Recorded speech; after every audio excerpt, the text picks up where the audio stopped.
మరి ఈ జైన మతానికి సంబంధించినటువంటి బుక్స్ని, జైన మతానికి సంబంధించినటువంటి లిటరేచర్ని ఏమని పిలిచారు అంటే అంగాస్ అని పిలవడం జరిగింది. ఏమని పిలుస్తారండి? అంగాలు అని పిలవడం జరిగింది. జైన మతానికి సంబంధించినటువంటి బుక్స్ని ఏమని పిలిచారు అంటే అంగాలు అని పిలవడం జరిగింది. జైన మతానికి సంబంధించినటువంటి బుక్స్ని అంగాలు, జైన మత గ్రంథాలని ఏమని పిలిచారు? అంగాలు. ఇంతకుముందు చెప్పాం బౌద్ధ మత గ్రంథాలని ఏమని పిలిచాం? త్రిపీటకాలు. జైన మత గ్రంథాలని ఏమని పిలిచారు అంటే అంగాలు అని పిలిచాం.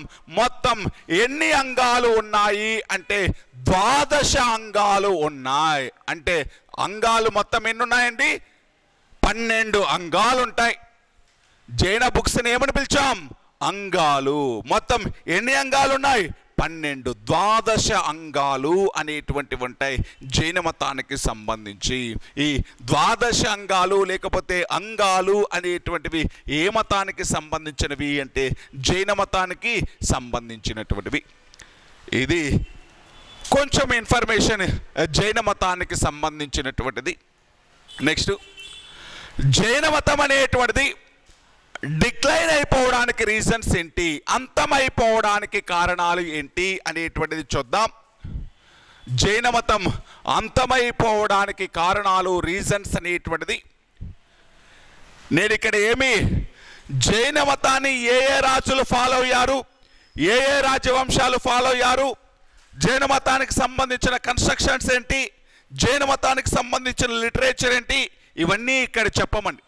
ఎక్కడ చెప్తాము అంటే ఎవరైతే రాజుల గురించి చెప్తున్నానో అక్కడే చెప్పేస్తాం. అంతేగాని దాన్ని సపరేట్గా వాళ్ళందరినీ ఇక్కడ చెప్తే మళ్ళీ వాళ్ళ గురించి వచ్చినప్పుడు మళ్ళీ వాళ్ళ గురించి చెప్పాల్సి వస్తుంది.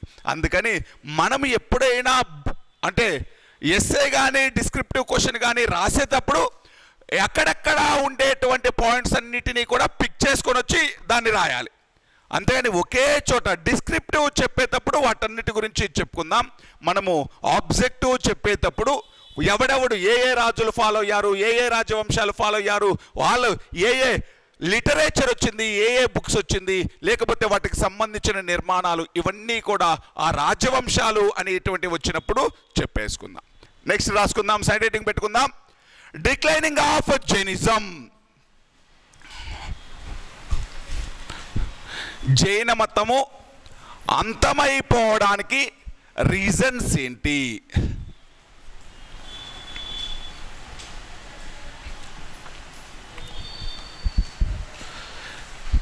సరే, ఫస్ట్ది జైన మతము అనేటువంటిది 2 రకాలుగా డివైడ్ అయిపోయింది. దానిలో ఒకటి శ్వేతంబరులు అన్నాం, రెండోది దిగంబర జైనం అనేటువంటిది. దిగంబర జైనం అనేటువంటిది. ఇక్కడ చూడండి, దిగంబరత్వం అనేటువంటిది యాక్చువల్గా బౌద్ధ మతంలో దిగంబరత్వం అనేటువంటిది లేదు. దిగంబర జైనం అనేటువంటిది దీనిని సొసైటీలో ఉండేటువంటి కొన్ని రెస్ట్రిక్షన్స్ ఫలితంగా అందరూ ప్రజలు యాక్సెప్ట్ చేయలేకపోయారు. దీనికి బౌద్ధ మతానికి ఎలాగైతే ప్రజల ఆదరణ వచ్చిందో బౌద్ధ మతాన్ని మెన్స్ కంటే కూడా ఫిమేల్స్ అనేటువంటి వాళ్ళు బాగా సపోర్ట్ చేయడం జరిగింది. జైన మతాన్ని అంటే బౌద్ధ మతాన్ని ఫాలో అయినటువంటి వాళ్ళు ఎక్కువగా ఎవరు అంటే స్త్రీలు అనేటువంటి వాళ్ళే జైన మత అంటే బౌద్ధ మతానికి సంబంధించి ఆరామాలు నిర్మించారు, చైత్యాలు నిర్మించారు, విహారాలు నిర్మించారు. ఎవరు అంటే స్త్రీలు ఎక్కువగా నిర్మించడం జరిగింది. మీరు ఏపీ హిస్టరీ గనక చూసుకుంటే ఏపీ హిస్టరీలో శాతవాహనులు మరియు ఇక్ష్వాకుల కాలంలో రాజుల కంటే కూడా రాణులు ఎక్కువగా ప్రోత్సహించారు బౌద్ధ మతం అనేటువంటి దాన్ని. ఈ బౌద్ధ మతస్థుల కోసం, బౌద్ధ మత సన్యాసుల కోసం అనేక విహారాలు, ఆహారాలు, చైత్యాలు అనేటువంటివి నిర్మించడం జరిగింది. ఎవరు అంటే స్త్రీలు అనేటువంటి వాళ్ళు. కాకపోతే ఇక్కడ ఏమొచ్చింది అంటే ఒక రెస్ట్రిక్షన్ వచ్చింది, దిగంబరత్వం అనేటువంటిది వచ్చింది. దిగంబరత్వం అనేటువంటిది రావడంతో వాళ్ళందరూ కూడా ఈ జైన మత సన్యాసులు అనేటువంటి వాళ్ళు, సెయింట్స్ అనేటువంటి వాళ్ళందరూ కూడా నేకుడుగా ఉండడం అనేటువంటిది ఒక బ్యారియర్ లాగా, అంటే బౌద్ధ మతాన్ని ఎంకరేజ్ చేసినట్టు జైన మతాన్ని ఎంకరేజ్ చేయలేకపోయారు, దగ్గర తీయలేకపోయారు ఆ ఉమెన్స్ అనేటువంటి వాళ్ళు. సాధారణ ప్రజలు, సాధారణ మహిళలు, దానితో పాటు మహిళలు అనేటువంటి వాళ్ళు పెద్దగా అంటే కంపేరింగ్ విత్ బుద్ధిజం ఈ జైనిజాన్ని పెద్దగా ఆదరించలేకపోయారు. దానికి కారణం ఏంటి అంటే దిగంబరత్వం అనేటువంటిది, దిగంబర జైనిజం అనేటువంటిది, ఈ నేకెడ్ జైనిజం అనేటువంటి దాన్ని కామన్ పీపుల్, దానితో పాటు ఉమెన్స్ అనేటువంటి వాళ్ళు యాక్సెప్టెన్సీ ఇవ్వలేకపోయారు. అంటే బుద్ధిజంతో పోలిస్తే జైన మతాన్ని తక్కువ మంది ఫాలో అవ్వడం జరిగింది. దానితో పాటు ఈ జైన మతంలో ఉండేటువంటి హార్డ్ రూల్స్ అనేటువంటివి, చాలా కఠినమైనటువంటి రూల్స్ అనేటువంటివి, ఈ రూల్స్ అనేటువంటివి ఏమంటున్నాయి అంటే ఎప్పుడు కూడా చాలా లిమిటెడ్గా ఫుడ్ తీసుకోవాలి. దానితో పాటు చాలా లిమిటెడ్గా ఫుడ్ తీసుకోవడంతో పాటు గాలి పీల్చేటప్పుడు కూడా ఏదైనా ఒక మాస్క్ లాంటిది పెట్టుకోవాలని, లేకపోతే అంటే పొలాన్ని దున్నించకూడదు అని, చెప్పులు వేసుకోకూడదు అని, లైట్లు అనేటువంటిది యూజ్ చేయకూడదు అని చెప్పడం, ఇది రెగ్యులర్ లైఫ్లో సాధారణ ప్రజలు ఫాలో అయ్యేటువంటిది కాదు. సాధారణ ప్రజలు చెప్పులు వేసుకోకుండా ఎక్కడైనా పొలాలకు పనులకు చేసుకోవడానికి చెప్పులు వేసుకోకుండా వెళ్ళడం అయ్యే పని కాదు. ఎప్పుడూ కూడా కాన్సన్ట్రేషన్ అంతా కూడా వాళ్ళ దేని మీద, శ్వాస మీద కాన్సన్ట్రేషన్ పెట్టడం కూడా అది ఏ పని కాదు. లేకపోతే దీపము అనేటువంటిది లేకుండా వాళ్ళు మిగతా పనులన్నీ ఎవడికో అవన్నీ కూడా డబ్బున్నటువంటి వాళ్ళకే పరిమితం. కానీ సాధారణ ప్రజలు ఈ కఠిన నియమాలు అనేటువంటి దానివల్ల జైనిజం అనేటువంటి దాన్ని తీసుకోవడానికి అంతగా ఇంట్రెస్ట్ చూపించలేదు. దానితో పాటు జైనిజం అనేటువంటిది ఈ వార్స్ అనేటువంటి దానిని, అగ్రికల్చర్ అనేటువంటి దాన్ని రెండింటినీ కూడా ఏం చేసింది అంటే బ్యాన్ చేసింది. వ్యవసాయం చేయకూడదు అంటుంది, యుద్ధాలు చేయకూడదు అంటుంది. వ్యవసాయం చేయకుంటే మరి సాధారణ ప్రజలు బ్రతికేది ఎలా? మరి వ్యవసాయం చేయకూడదు అంటుంది, మరి యుద్ధాలు చేయకపోతే ఏదైనా ఒక రాజు వచ్చి వీడి మీద దండెత్తి వస్తే నేను జైన మతంలో ఉన్నాను, యుద్ధం చేయకూడదు అంటే ఎలా? మరి యుద్ధం అనేటువంటిది చేయాల్సిందే. మరి యుద్ధం చేయకూడదు అంటారు కాబట్టి మరి రాజులు, క్షత్రియులు అనేటువంటి వాళ్ళు జైన మతాన్ని పెద్దగా ఎంకరేజ్ చేయలేదు. సాధారణ ప్రజలు, శూద్రులు అనేటువంటి వాళ్ళు, మిగతా కులాల వాళ్ళు కూడా పెద్దగా ఎంకరేజ్ చేయలేదు. కేవలం వ్యాపారస్తులు మాత్రమే, ట్రేడర్స్ అనేటువంటి వాళ్ళు ఎక్కువగా ఫాలో అయ్యారు. జైనిజం అనేటువంటిది వ్యాపారస్తులకు మాత్రమే పరిమితమైపోయింది.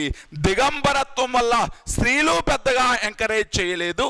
వ్యవసాయాన్ని నిషేధించడంతో సాధారణ ప్రజలు, శూద్రులు అనేటువంటి వాళ్ళు, అదే వైశ్యులలో వ్యవసాయం చేసే వాళ్ళు యాక్సెప్ట్ చేయలేదు.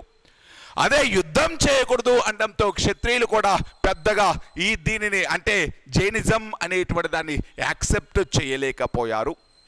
దానితో పాటు ఈ జైన మతం అనేటువంటి దానికి రాజుల యొక్క ఆదరణ అనేటువంటిది లేదు, రాజుల యొక్క ఎంకరేజ్మెంట్ అనేటువంటిది తక్కువగా ఉంది.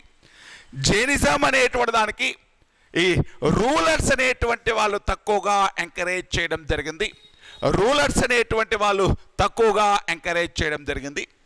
జైన మతం అనేటువంటి దానిని ఎవరు అంటే జైన మతం అనేటువంటి దాన్ని చంద్రగుప్త మౌర్యుడు అనేటువంటి వ్యక్తితో పాటు ఇంకా చాలామంది రాజులు అనేటువంటి వాళ్ళు ఫాలో అయినప్పటికీ బౌద్ధిజంతో పోలిస్తే, బౌద్ధ మతంతో పోలిస్తే రాజాదరణ అనేటువంటిది తక్కువగా ఉంది. చాలా తక్కువ రాజవంశాలు మాత్రమే జైన మతము అనేటువంటి దాన్ని ఫాలో అవ్వడం జరిగింది. చాలా తక్కువ వంశాలు మాత్రమే జైన మతాన్ని ఫాలో అవ్వడం జరిగింది. అక్కడ బౌద్ధ మతంలో రాజుల ఆదరణ ఎక్కువగా ఉంది, స్త్రీల ఆదరణ ఎక్కువగా ఉంది. అశోకుడు అనేటువంటి వ్యక్తి ప్రపంచమతంగా బౌద్ధ మతాన్ని మార్చడం జరిగింది, ప్రపంచ దేశాలన్నింటికీ కూడా పరిచయం చేయడం జరిగింది. కానీ ఈ జైన మతానికి అంతగా బుద్ధిజానికి దొరికినంత రాజాదరణ, రాజుల ఎంకరేజ్మెంట్ అనేటువంటిది లేకుండా పోయింది. బౌద్ధ మతానికి అశోకుడు అనేటువంటి వ్యక్తి ఎంతటి ఎఫర్ట్ అయితే పెట్టాడో, బౌద్ధ మతానికి ఎంత సర్వీస్ అయితే చేశాడో, అదేవిధంగా జైన మతంలో కూడా ఒక వ్యక్తి జైన మతాన్ని ప్రచారం చేశాడు. అందుకే అతడిని జైన అశోక అని పిలుస్తాం. ఆయన పేరు సంప్రతి. ఆయన పేరేంటండి? సంప్రతి.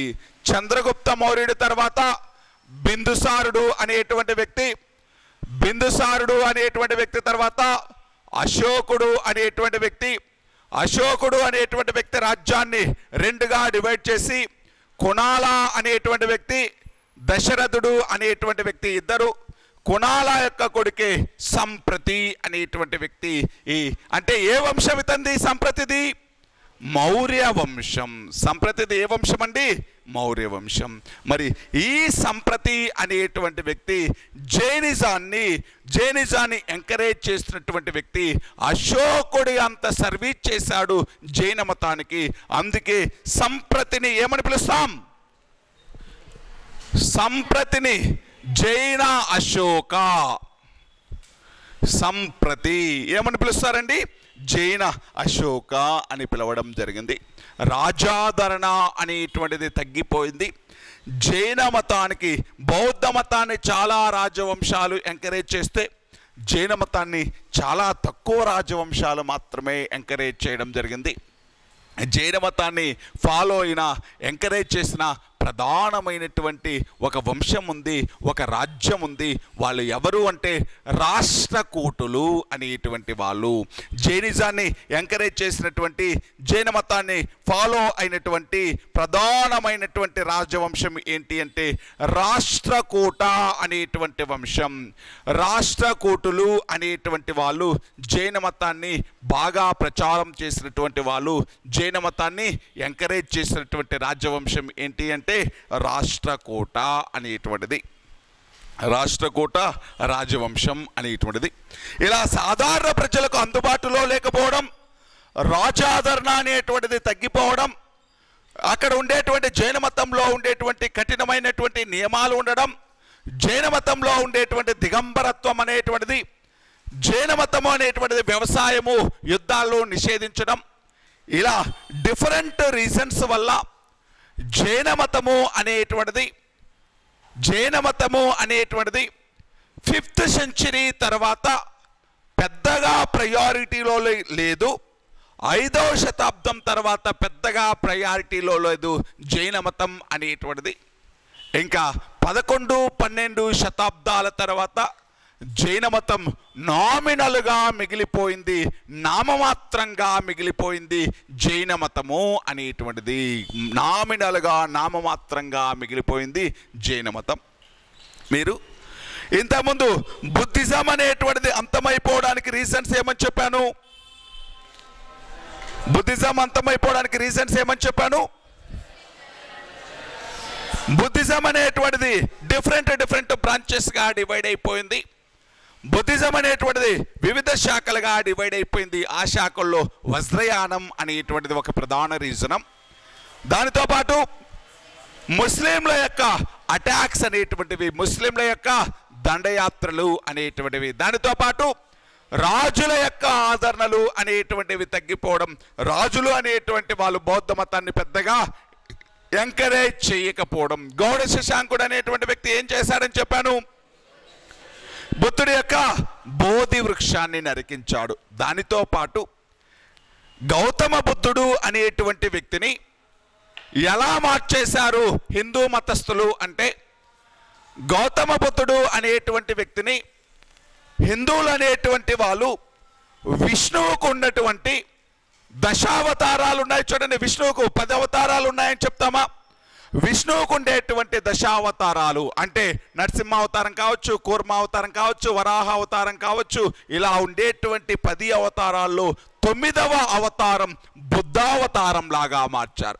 అంటే విష్ణువు యొక్క 10 అవతారాలలో 10 ఇన్కార్నేషన్స్లో బుద్ధుడిది కూడా ఒక అవతారం. అది ఎన్నవ అవతారం? 9వ అవతారం. 9వ అవతారం పేరేంటి? బుద్ధావతారం అనేటువంటిది. 9వ అవతారం ఏంటి అంటే బుద్ధావతారం. అంటే బుద్ధుడు ఎవరు? విష్ణువే. బుద్ధుడు ఎవరు? విష్ణువే. విష్ణువు యొక్క ఒక అవతారమే బుద్ధావతారం. మరి విష్ణువు యొక్క ఒక అవతారం బుద్ధుడు అంటే సపరేట్గా బుద్ధుడిని పూజించాల్సిన అవసరం ఉందా? ఎవరిని పూజిస్తే సరిపోతుంది?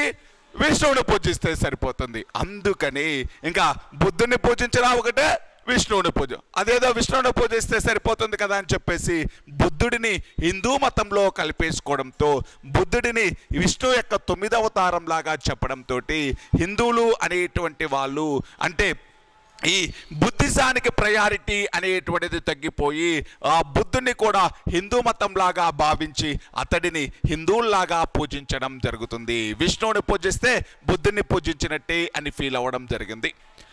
నేను నిన్న కూడా చెప్పాను, హిందూ మతానికి సంబంధించి కొన్ని ఆచారాలు అనేటువంటివి బౌద్ధ మతం నుంచే తెచ్చుకున్నారు అని చెప్పాను.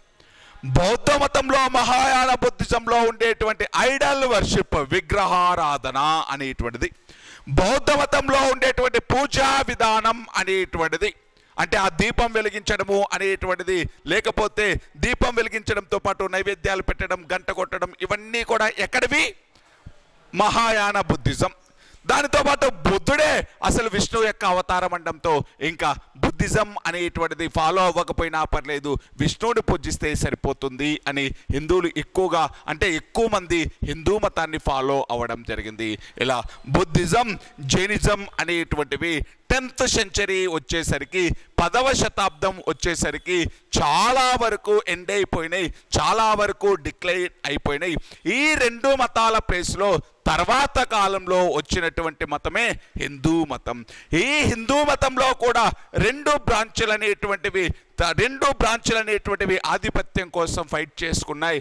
ఆ 2 మతాలు ఏంటి అంటే శైవిజం, వైష్ణవిజం అనేటువంటివి.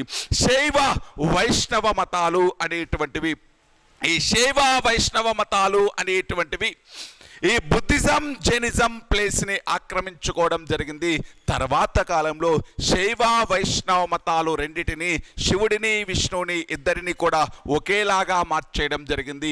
ఈ శివుడు విష్ణువు అనేటువంటి వ్యక్తి ఇద్దరికి భేదం లేదు అని చెప్పేసి వాళ్ళిద్దరిని హిందూ మతంలో కలిపేసి అంటే హిందూ మతానికి సంబంధించి స్ట్రెంథెన్ చేసుకోవడం కోసం అంతకుముందు వీళ్ళు విడిపోయి కొట్టుకుంటున్నటువంటి వాళ్ళందరినీ కూడా మళ్ళీ దగ్గరకు తీసుకురావడం జరిగింది. దీనితో బుద్ధిజం, జైనిజం అనేటువంటివి ప్రస్తుతానికి మన దేశంలో మ్యాక్సిమం అంతమైపోయినవి. మన దేశంలో అంతమైపోయినప్పటికీ ప్రపంచ దేశాలలో బాగా డెవలప్ అయినటువంటి మతం బుద్ధిజం. కానీ జైనిజం అనేటువంటిది కేవలం భారతదేశానికి మాత్రమే పరిమితమైపోయింది. భారతదేశంలో కూడా చాలా తక్కువ మంది మాత్రమే జైనిజం అనేటువంటి దాన్ని ఫాలో అవుతున్నారు. ఒక మైనారిటీ మతం లాగా మిగిలిపోయింది. ఏంటి అంటే జైన మతము అనేటువంటిది ఒక మైనారిటీ మతం లాగా మిగిలిపోయింది జైన మతము. ఇప్పుడు చూద్దాం, బౌద్ధ మతానికి సంబంధించినటువంటి కన్స్ట్రక్షన్స్ ఏమని పిలిచాం? చైత్యం, విహారం, ఆరామము అని పిలిచాం. మరి జైన మతానికి సంబంధించినటువంటి నిర్మాణాలను బసది అని పిలవడం జరిగింది. జైన మతానికి సంబంధించినటువంటి నిర్మాణాలను ఏమని పిలిచారండి? బసది. బసదులు అంటే అర్థం ఏంటి అంటే, బసది అంటే అర్థం ఏంటి అంటే ఇంతకుముందు చైత్యము, విహారము 2 కలిసి ఉంటే దాన్ని ఏమన్నాం? ఆరామము అన్నాం. సేమ్ ఇదేనండి. బసది అంటే both temple plus residential place.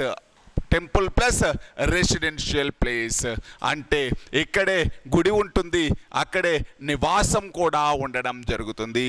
ఇలా జైనులు అనేటువంటి వాళ్ళు నివాసం ఉంటూ ప్రేయర్ చేసుకునేటువంటి ప్లేసులనే బసదులు అని పిలవడం జరిగింది. బసది అనేటువంటివి ఏ మతానికి సంబంధించినది అంటే జైన మతానికి సంబంధించింది. బసది అనేటువంటిది జైన మతానికి సంబంధించినటువంటిది. ఇది కన్స్ట్రక్షన్స్ అనేటువంటివి. భారతదేశంలో జైన మతానికి సంబంధించినటువంటి 2 ప్రముఖ కట్టడాల గురించి చెప్పుకున్నాం. అది ఎవరు? మౌంట్ అబూలో ఉండేటువంటి దిల్వారా జైన టెంపుల్ అనేటువంటిది మౌంట్ అబూలో ఉండేటువంటి దిల్వారా జైన దేవాలయం అనేటువంటిది, దిల్వారా జైన దేవాలయం అనేటువంటిది. అదేవిధంగా శ్రావణ బెలగల అనేటువంటి ప్రాంతంలో, శ్రావణ బెలగొల అనేటువంటి ప్రాంతంలో గోమటేశ్వరుడి యొక్క స్టాచ్యూ అనేటువంటిది, గోమటేశ్వరుడి యొక్క స్టాచ్యూ విగ్రహం అనేటువంటిది. ఇవి రెండు మౌంట్ అబూలో ఉండేటువంటి దిల్వారా జైన టెంపుల్, దానితో పాటు శ్రావణ బెలగల అనేటువంటి ప్రాంతంలో గోమటేశ్వరుడి యొక్క స్టాచ్యూ అనేటువంటివి. అంటే ఈ మౌంట్ అబూ అనేటువంటిది, శ్రావణ బెలగల అనేటువంటివి ఏ మతానికి సంబంధించినటువంటి మెయిన్ కన్స్ట్రక్షన్స్ ఉన్నాయి? జైన మతానికి సంబంధించింది. భారతదేశంలో, దక్షిణ భారతదేశంలో జైన మతము అనేటువంటి దానికి ప్రధానంగా ఉండేటువంటి రాష్ట్రం కర్ణాటక. దక్షిణ భారతదేశంలో జైన మతము అనేటువంటిది ప్రధానంగా ఏ రాష్ట్రంలో ఎక్కువ మంది ఏ రాష్ట్రంలో ఫాలో అవుతారు అంటే కర్ణాటక. ప్రధానంగా ఏ రాజవంశం వాళ్ళు ఫాలో అయ్యారు అంటే రాష్ట్రకూటులు అనేటువంటి వాళ్ళు. మెయిన్గా ఎవరు ఫాలో అయ్యారండి? రాష్ట్రకూటులు. ఇది దేనికి సంబంధించిన ఇన్ఫర్మేషన్? జైనిజం. బుద్ధిజం నేర్చుకున్నాం, జైనిజం నేర్చుకున్నాం. నెక్స్ట్ సైడ్ హెడ్డింగ్ పెట్టుకుందాం, చిన్న మతము అజీవక మతము. చిన్న చిన్న మతాలేనండి, 3 మతాల గురించి. అజీవక మతము,